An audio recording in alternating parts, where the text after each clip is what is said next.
this. But they apologize because of their schedules and stuff. They weren't able to attend. So what we'll do is we'll put this up on a website somewhere so that people can get it and watch it after hours. And then, hopefully as we start to build this, we'll get more of a live audience and it'll actually become more of a center of connection, if you will, for some interesting people and hopefully some interesting conversations. So hey, Norm, why don't you introduce yourself? I know you obviously, but why don't you introduce yourself to everybody else in case no one knows? Sure. Well, I'm a serial entrepreneur who decided that the PhD I had in chemistry was not going to work for me. So I went off and did all sorts of different kinds of ventures and spent a pretty long time trying to understand how to make connections that could provide value to other people in such a way that I could earn a living. I built some companies. It really comes back to the concept I've always been curious and tried to understand what other people are doing and thinking. And I ended up at the University of Toledo a little bit later in life, doing something really a lot of fun, helping people move ideas forward. And theoretically, people think of me as a commercialization guy, but that's not really it.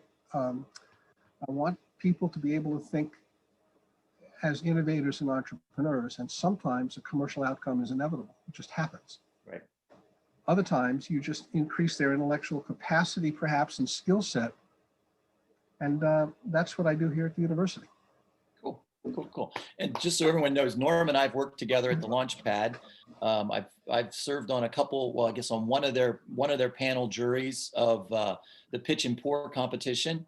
And then also he has been nice enough to introduce a couple of my companies to different resources at the University of Toledo that we're now doing some collaborative research and sponsoring some testing and that kind of stuff. So it's been a very fruitful relationship. So thanks, Norm. My pleasure. Hey, Rami, we have you. So why don't you go ahead and introduce yourself, if you don't mind. Take yourself off mute. Hello, everyone. My name is Rami Musa, and I'm a sophomore at the University of Toledo. I'm currently in Cleveland, Ohio, though, studying online. And as Dean Apple mentioned, I was shadowing a doctor, so that's why I'm in scrubs and in a patient room right now. So yes, sorry if I was a little late. I wanted to definitely just say hi and introduce myself.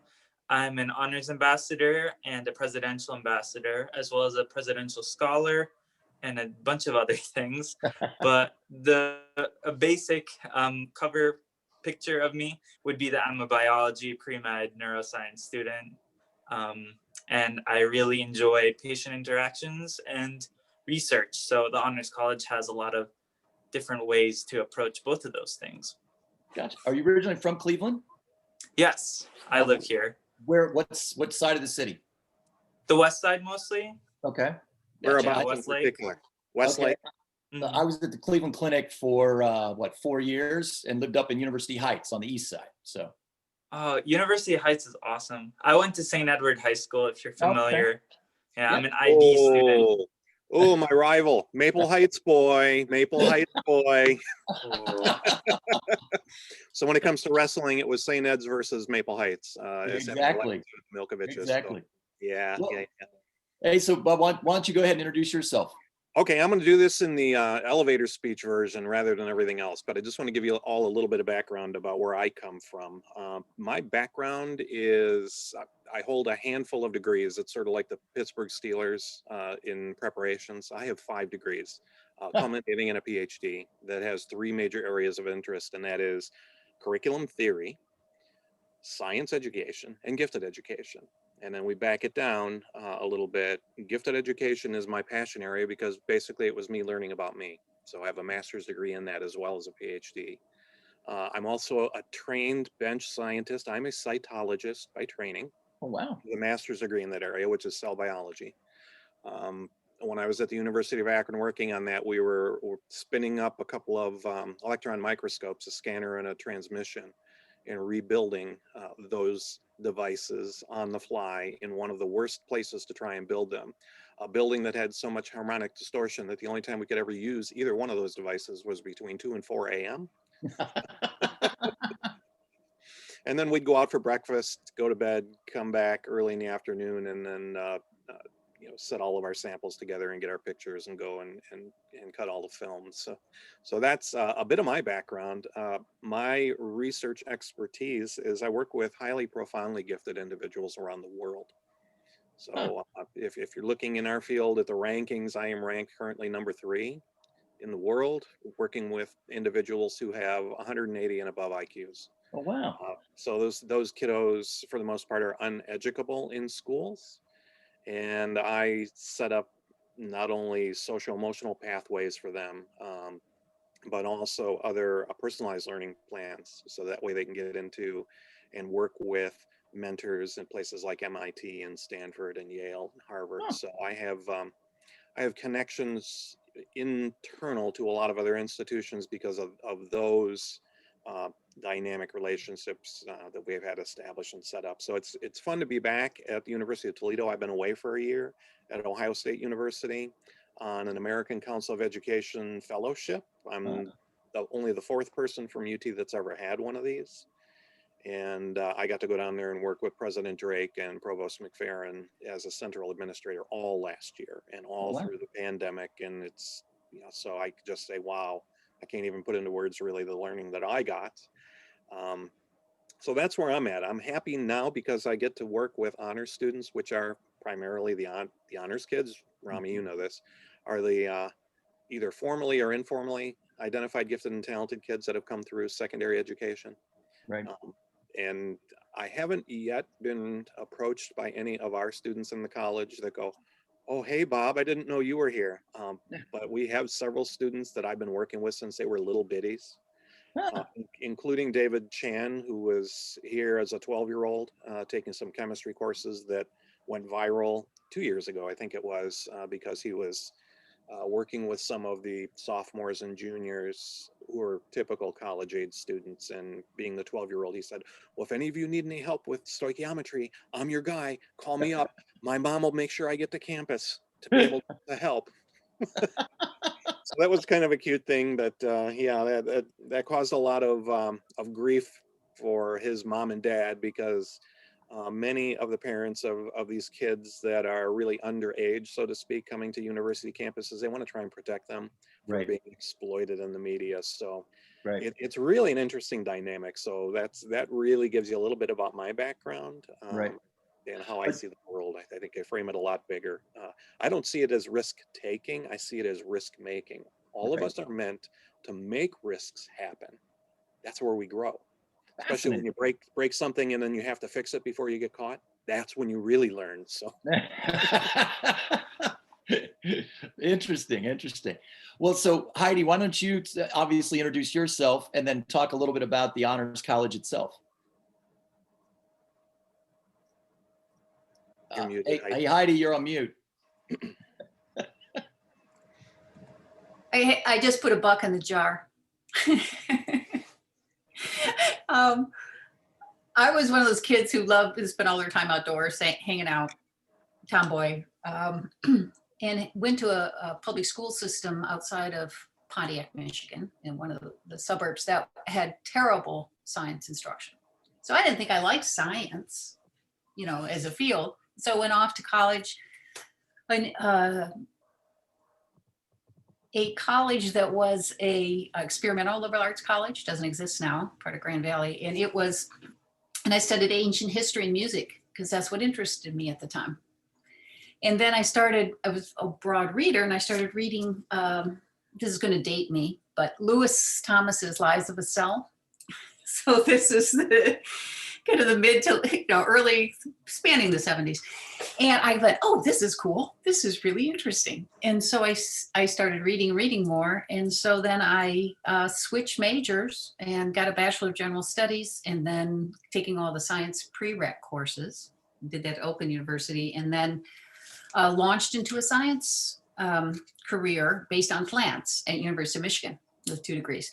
And I have always struggled with not wanting those blinders on. And I really identified with what Norm had mentioned in his work experience. It's just like you're rewarded mostly in science for being narrow focused. And that wasn't that wasn't me, but I did it and I've been good at it, you know, but I didn't want to commit to it as the only thing that I was doing. So when the opportunities came up to get involved with honors administration, because I'd had honors students doing honors theses in my lab for years and years. So I thought, oh, let's try this out. And as it turns out, those skill sets are pretty transferable. And it was actually really easy and it was rewarding. And I got to kind of involve my inner humanist, arts and humanist, into my work now. And so that's been great. So I still do science. I have a lab. I have made a pretty significant discoveries in the kinds of things plants can do. The most recent was that they actually have a sense of hearing, which was bizarre. Nobody thought they would, and have had fun dealing with that as a science communication story because it went viral.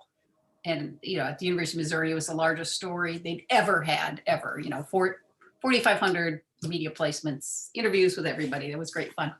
And I learned a lot from that experience.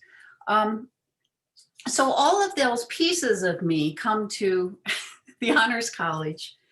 And what makes the job so interesting is that we can foster those kinds of things in the students, okay?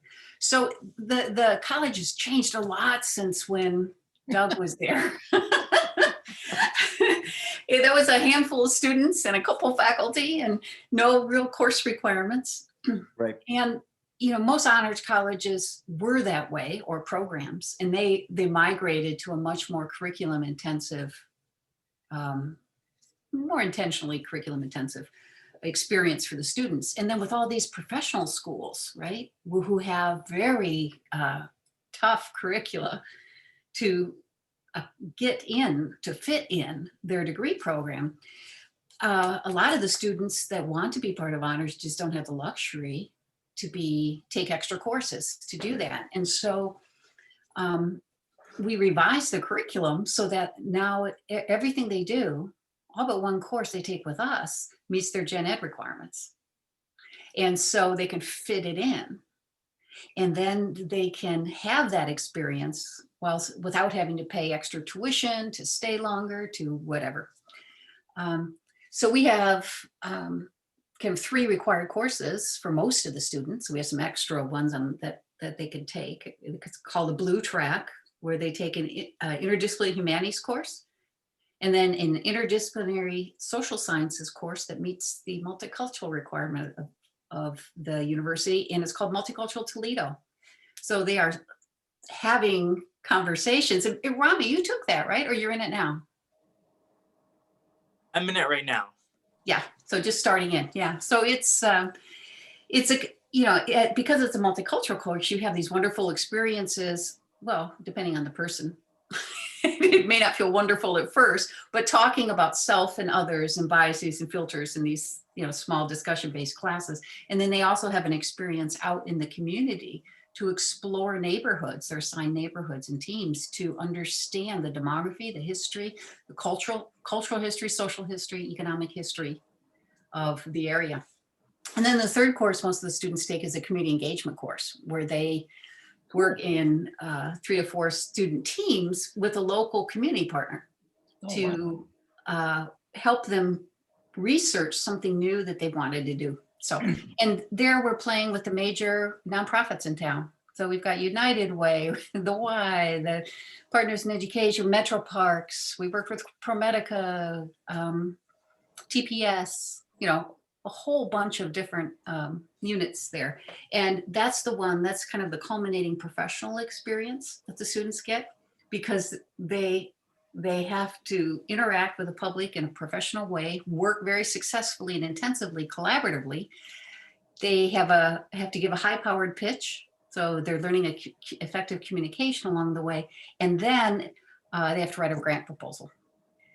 So it's where you take them in and their skills are uneven, and they come out the other end much more polished in those ways than before, besides understanding the nonprofit world and why, ways in which they can get involved. So, you know, So that's the requirements for two-thirds of our majors. The others can go the other track where they take a few more credits with honors, and they get a second humanities course, and they take some seminars, and they can take a literature-based multicultural course too. So that's us in a nutshell in the academic sense. Everybody has to do a thesis, but that's always been the case. Right. Doug did something in philosophy. What was yours? It was actually under Dr. Purviance, and we did the economics and ethics of healthcare resource allocation. And so I took the theory of utilitarianism versus other types of philosophical thought, and then took the various market approaches from an economic standpoint and compared them all, and basically figured out that healthcare didn't work, or did not work very well. And oddly enough, that was in 89 and 90. And then Wofford was elected senator in a special election from the state of Pennsylvania, and basically ran for healthcare reform. That was his whole campaign, and was the first time that a Democrat had won a special election in the state of Pennsylvania. And that then led into Bill Clinton running for president in 91. And then, of course, the whole Clinton healthcare proposal that Hillary Clinton led. So it was kind of a fascinating time to be doing that kind of research, but ultimately led to me becoming a speechwriter for Dr. Lewis Sullivan at Health and Human Services in DC as part of the first George H.W. Bush cabinet, and getting involved in politics. So it's kind of a fascinating process. And you've never been tempted to run? Oh, I've been tempted many times. Well, just let me introduce myself for anyone who doesn't know. So I'm originally from Dayton, Ohio, grew up on a farm, actually from Ludlow Falls, Ohio, but no one knows where Ludlow Falls is, but it's a little town northwest of Dayton. And I grew up on a dairy grain farm. So milking and taking care of horses and goats and cats and all that kind of good stuff while going to school.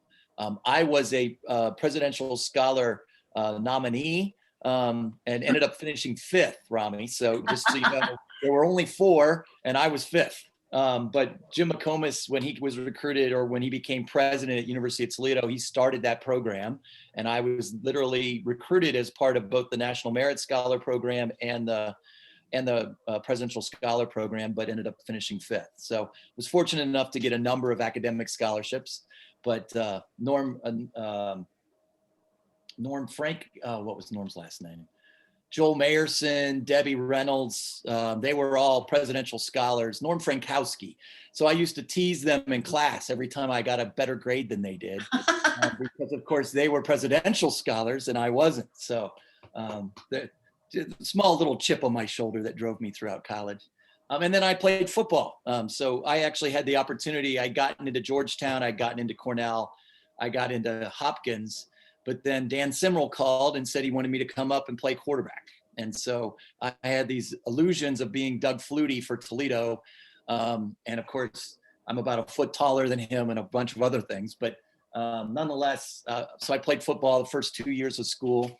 And then I started doing genetics research for Stephen Goldman. And he told me to get serious. And if I needed to, if I wanted to be a true academician, I needed to focus.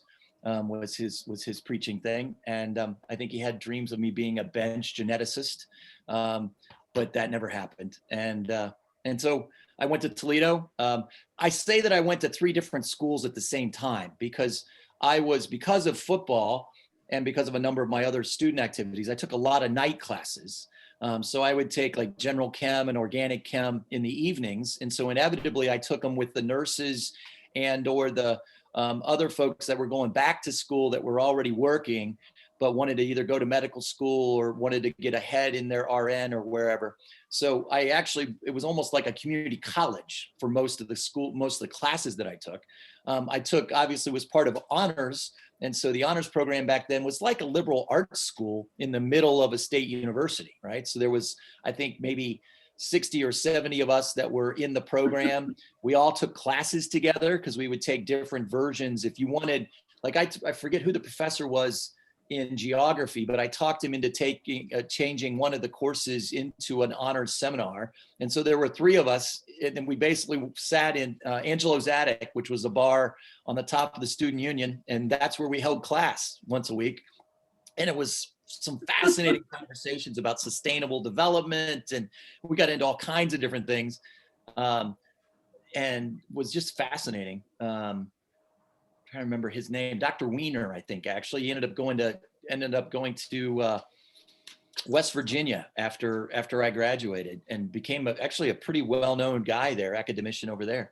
And then obviously you had all of the resources of a state university. And so, in terms of doing high-level genetics, with Dr. Goldman, the opportunity for various physics programs. So I remember my theoretical physics class, we actually went down to Owens-Libby and went into one of their labs and ended up doing a whole bunch of stuff on glass and lenses and angular dynamics and all kinds of crazy stuff, which you just wouldn't have gotten at most universities. But you did because of the connections back and forth between Toledo and the industry and the size of the city of Toledo. Well, and you managed to pull off, with your major in philosophy, you managed to pull off 3 minors, right? Chemistry, physics, and biology. Yeah. Well, what was funny, I had to kind of chuckle because I used to battle constantly with Dr. Bischoff, and then I had a medical, I forget what his name was, who were my advisors. So they had to sign off on my course requests before I could sign up for classes. But I think I averaged 21 credit hours a semester. So the most I took 24 hours one semester, but we were quarters, we weren't semesters. So I actually graduated with basically 2 years extra worth of credits towards another degree, but couldn't point to any one degree. So I was actually able to kind of I studied basically healthcare. So I took the sociology of medicine, I took the economics of medicine, and I was able to kind of look at, because I thought I wanted to go to medical school. I'd originally come in as a bioengineer and was planning on going to medical school and designing artificial hearts. My grandfather had passed away about a week after my high school graduation. And so my goal was really simple. I wanted to design he had congestive heart failure. And so I wanted to design a tool that could be implanted in someone's body so that no one else's grandfather had to die, is what it really kind of came down to. And then I made the mistake of taking Joseph Campbell was either Joseph Campbell or James Campbell, I forget. Professor Campbell taught a intro to philosophy course, American philosophy. And I took that class and I fell in love with philosophy. Called my dad that night and said, "Hey, I think I know what I want to be when I grow up." And he said, "What's that?" I said, "A philosopher." And he said, "What?" And my dad was a computer science guy. Very pragmatic, very practical. And he said, "Who the hell is going to pay you to sit on top of a mountain and think?" And I said, "Well, I don't know, but that's what I want to do." And so I switched my major and then picked up a whole bunch of other stuff. And that's how I finished. And now what's interesting is I always justified it because at that point, I don't know if it's still true today, but the major that has the highest percentage of admittance into medical school was philosophy majors. And so I had found that somewhere in my MCAT preparation or books or whatever. And so that's what I used to explain, but that had nothing to do with it. I fell in love with philosophy and the rest was history. So, but then I also got involved in student government. I got involved in fraternity. So I was very active in the social network of campus. And so even though there was only about 6,000 or 7,000 traditionally aged college kids, and even then only about 1,000 or 2,000 of them lived on campus, there were about 3,000 or 4,000 of us that lived in the neighborhoods around campus. And so we had that kind of traditional college structure, the local bars and that kind of stuff. But it was really much more of a college of 6,000 or 7,000 kids, traditionally aged kids, that had all the resources of the 28,000 that you had when you looked at the general student body. So it's a fascinating experience. So I got 3 different educations at once, which has served me incredibly well throughout my career in ways that, of course, I had no idea or any understanding that they would when I was going through it. So, but probably my biggest claim to fame, which no one knows about me, is that I was on the committee that helped hire Nick Saban into his first head football coaching position. So I like to say that I recognized genius even before he did. So, but obviously there were a number of other people. Al Bull was the athletic director and asked me to serve on that. And there were a couple other folks, one of the founders of Glass Tech, and it was a fascinating experience, to say the least. So, but getting out of school, I mean, one of the interesting things, Rami, you mentioned neurosciences, an interest in neuroscience. So I ended up at the University of Michigan, got my MBA and a master's in public health, and so got into healthcare, the business side of healthcare. I realized I didn't want to treat patients. I didn't want to deal with sick people every day. And so obviously becoming a doctor would have been the majority of what I was doing. Probably not a good idea. But I was fortunate enough to serve in a governor's honors internship between my junior and senior year that summer. And so I interviewed a whole bunch of doctors. I actually helped figure out the future healthcare needs of the Ohio prison system. And as I interviewed those doctors, I'd gotten in to the MD PhD program, early decision at WashU in St. Louis. And I said, would you go to medical school? And I interviewed 67 doctors, and to a one, they said no. They said that the practice of healthcare that they had gotten into, that they really enjoyed, was gone. Managed care was going to ruin the world, and that business people were telling doctors how to practice. And so I should go become one of those business people, because no one knew who those business people were or what their background was. And so as luck would have it, I figured out that Michigan had such a program, and I applied and got a scholarship and went up there. My now wife, who also is a Toledo grad, accounting major out of the School of Business, had gone to work for Ernst & Young when we graduated. I went off and did my political stuff and wrote speeches and all that good stuff, and then came back. And she said, "You need to get a real job."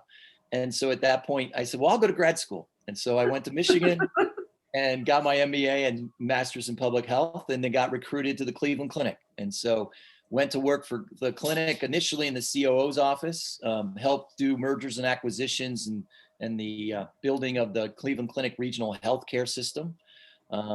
No one had up to that point figured out how to value a physician practice, particularly if the selling physician was going to retire. What were the assets that you were going to buy, and how could you justify the transaction costs? So I kind of adapted the concept of goodwill, which of course I didn't understand at all because I'd never taken a business course until grad school. But we figured out a way to equate medical records as goodwill and a variety of other things. And then I got kind of the opportunity. Well, they sold it to me as an opportunity. I basically got drafted to take on the behavioral healthcare service, which was the only service line at the Cleveland Clinic that was losing money pretty much across the board. So no one could figure out how to stop the bleeding. And so I jumped in as one of the youngest, well, actually, I guess the youngest ever business line managers, and ran the psych department, the psychology department, the social work department, and then all of the inpatient units and outpatient services. We ended up building a employee assistance program and employee health and wellness program, which has now become the Wellness Institute of the Cleveland Clinic. And basically selling those services directly to corporations, LTV Steel, Parker Hannifin, a variety of those other folks, and kind of inventing the concept, at least at the Cleveland Clinic, of insurance risk, of taking on and financing insurance risk as providers. And we turned it around. The practice, the business began to make money. And then at that point, I presented at a national panel or a national meeting on our success, and a headhunter called me, and there was a group of neurosurgeons in Peoria, Illinois, who needed to do some similar turnaround. And so I got hired and moved out there, and so ran a neurosurgery practice, as well as then built a statewide neuroscience network of about 150 providers, ranging from physiatry and chiropractic all the way through to neurology and neurosurgery. And then we did at-risk contract for back surgery, peripheral nerve surgery, all those various diagnostic codes with John Deere, ADM, Caterpillar, which was based in Peoria, and a number of other kind of large self-insured providers. So then I got recruited from there. My docs basically said, look, we're making more money than we've ever made. Great, but we're too busy. We don't want more surgery.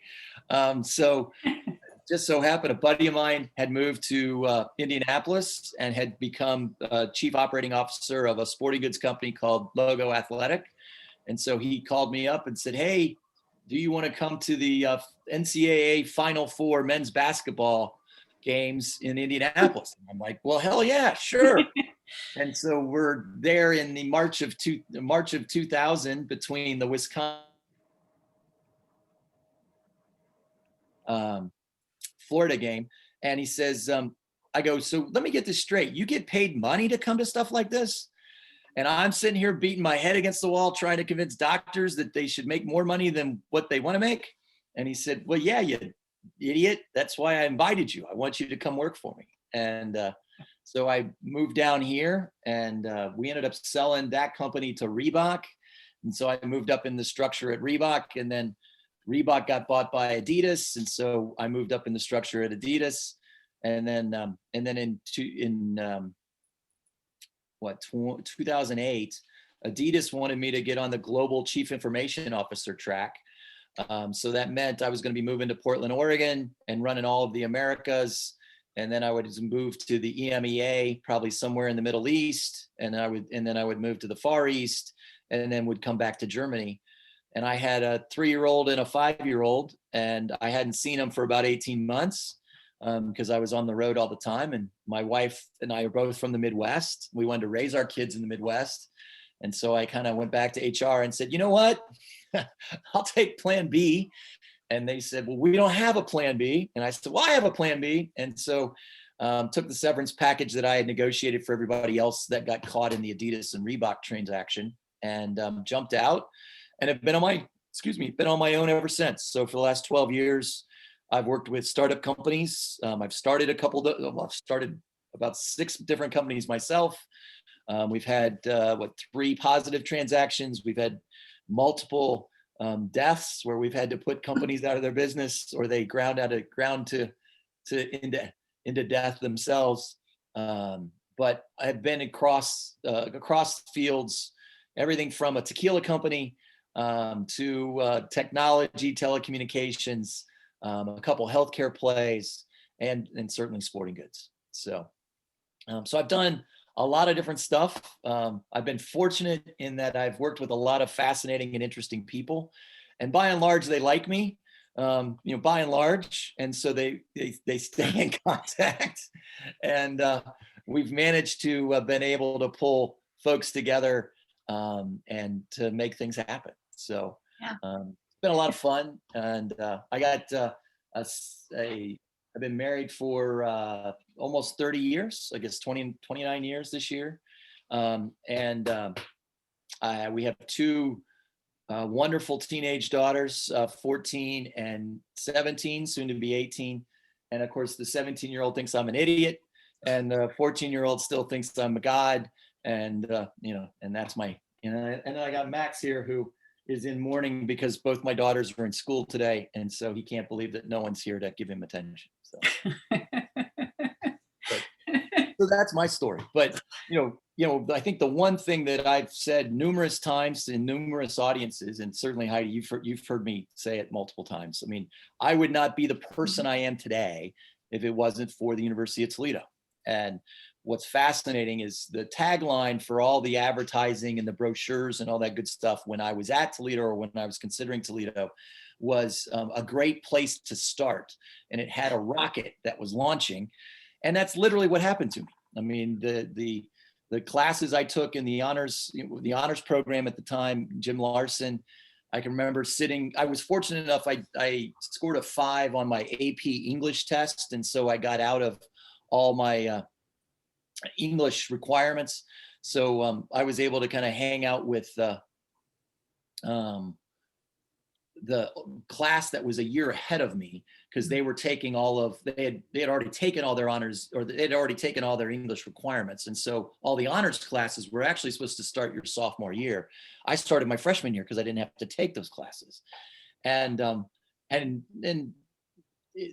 Jim Larson just opened up the world to me. I mean, it was just, I don't know how else. I was a farm kid, who'd always been pretty smart, but it probably really hadn't been exposed to a lot of different things. And cultural history is the one course that I absolutely remember. I mean, we spent probably half that course down at the art museum, and I had certainly seen paintings, and I knew who, Da Vinci was and all that kind of good stuff, but I had never seen real paintings in life, and had never certainly done any kind of art criticism or understanding of what art meant. And we went to symphony and orchestral performances, and I had played in the band and had played piano, but I never had been in that kind of a setting.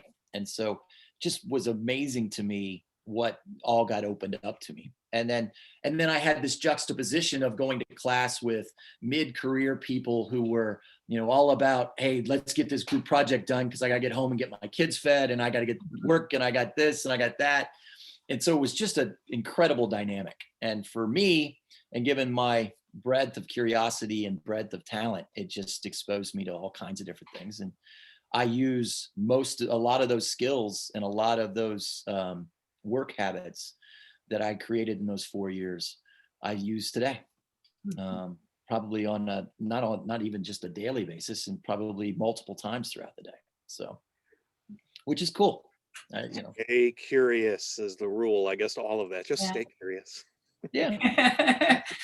Well, and we feel really lucky that you want to re-engage with us and help kickstart this series of networking events. Well, and I think that's the one message that we really wanted to get conveyed today, right? Is that the goal is for us to have this as a series of events, preferably probably one about a month. What we'll do is we'll twist some arms, and we'll get some other interesting folks that are alums, as well as Rami. What I would love to do is feature students, folks who are currently in the program, to hear about what your guys' interests are and that kind of stuff. And then ultimately connect, right? Connect alumni to undergrads, connect faculty to alumni, and ultimately try to begin connecting to prospective students, right? So, I have a senior in high school, who I said right now doesn't think I know squat. We've taken her she's been to Toledo football games. She's been to Toledo multiple times. I have to say, Toledo did not make her final list. Ann Arbor didn't either, which I really beat on her. So, she's looking at IU, she's looking at Purdue. You can never control what your kids want, right? But at the same time, Toledo was on her list because we put it there. Right. Otherwise, I don't think, down here in Indianapolis, she goes to North Central High School, which is a really strong high school on the north side.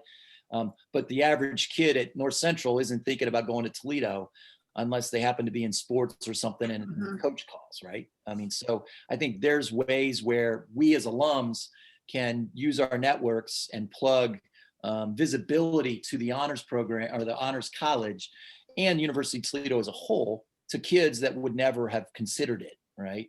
And get some exposure going that way as well. Yeah, I think that, well, Sam may be able to speak to this, but I think I'm hearing conversations for the first time that I've been here about the alumni and admissions starting to work closer together. Yeah. Yeah. So we are very fortunate in our alumni office. Our new VP, William Pierce, I don't want to say new because I guess he's been with our office for over probably closer to 2 years now. I have no sense of time now that the pandemic has hit. Like I just can't gauge time. But Billy spent a majority of his career in our admissions office. So he fully understands the inner workings of admissions and how we can work closely together as an alumni association with admissions to really help highlight the University of Toledo as a premier place to be. And I know that was a huge initiative with our marketing team as well. They've done so much work just to rebrand the University of Toledo, so we are more visible. Really trying to get our alumni at college fairs once those reopen. I'm assuming they're not taking place right now, but So yeah, Doug, I completely agree with everything that you said. I know we've had these conversations about how we can continue to do these virtual monthly connections, hopefully reach more alums, and then kind of turn this into a really great way to highlight the Honors College, and then pull some individuals in to help us bring prospective students to the university and to the college. Good. Well, so Heidi, I don't know if there's anything else specifically we want to kind of cover today, but I think that was kind of all that was on the agenda for any alums that are watching this recorded at some other time. If there are other alums, if you yourself would like to be featured, or if there are other alums that you would like to suggest, if anyone knows how to get a hold of Bill Branford, I would love to talk to Bill, because I got a feeling that that's pretty interesting. But there's a whole host of folks, Dave Kroll, Jerry Katcher, are all folks that I know that I'll reach out to. I think one actually, the Conklin twins, Cheryl and Chrissy Conklin. That's not their last names now, but I have their connections. They would all be folks that are kind of roughly from my generation. Okay. Would be able to. Chris Steingus actually is someone who's actually over at St. Francis de Sales, who's another KDR. He might be another interesting guy, and it would be really kind of interesting to hear, because he's gone. I think he actually ran at one point the honors program as much as it exists at St. Francis. I'm not sure what it's called, but he ran that. He's a mathematician. And so I think there's some fascinating people that we could reach out to and connect with, and hear their stories. And obviously part of what I'm interested in is to see how their experience at Toledo mirrors mine, and then how that has then benefited and impacted their lives post-graduation. And that's something that I think Rami, or I would hope you guys as undergrads would be interested in, right? So that hopefully then you can maybe mirror some of our successes and avoid some of our pitfalls and mistakes, right? So learn from our lessons, right? So if you're interested, go ahead. As I say, our next virtual connection is scheduled for Thursday, February 25th, same time. So we'll continue to push this information out there and work with our social media networks. Still trying to get access to Facebook. I know we talked about this yesterday. I don't know what happened, but I appreciate all of you joining us today. I know we had scheduled an hour, so I want to be respectful of all of your time, but Doug, it was so fantastic to learn a little bit more about you and hear your story. And fingers crossed we get to see you this fall as we award you with the Distinguished Alumni Award for the Honors College. So I'm very hopeful that we'll be able to gather in person. Hopefully by the fall. Yes. That'd be great. I'm like trying to sound as optimistic as possible as I'm in.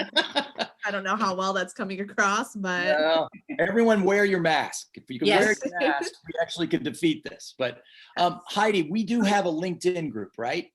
We do. Okay. And folks should email me if they're interested or in becoming part of it. Okay. And we'll send an invite. So it's a closed group. So you send an invite to become part of the group, although you can view it. Once people become members, then they can then send out invites to their contacts, right? So our whole goal here is to try to, literally kind of network this through various people's contact lists, and slowly but surely. Do we have any idea how many honors alumni we have in sheer numbers? We don't. I don't. We do as an alumni association. I don't feel confident even guessing what that number is, because as Heidi knows, we are constantly doing data cleanup right in our coding. But yeah, we did. I mean, we certainly have lists of all the individuals that are coded in our system as honors alums. Okay, cool. Yeah. Well, cool. Hey, thanks, guys. I really appreciate, Sam, you pulling this together. And obviously, Heidi, I appreciate you reaching out to me. And then Rami, thank you very much for joining, bud. I realize what it's, I'm sure you have plenty of other things to be doing. No Hopefully we, zooming and driving. hopefully we didn't bore you too much, man. But feel free to bring some more classmates next time. Thank you all. It was good to see you. All Thank you. right, and Take care. you. See you guys. Bye-bye. Bye-bye now.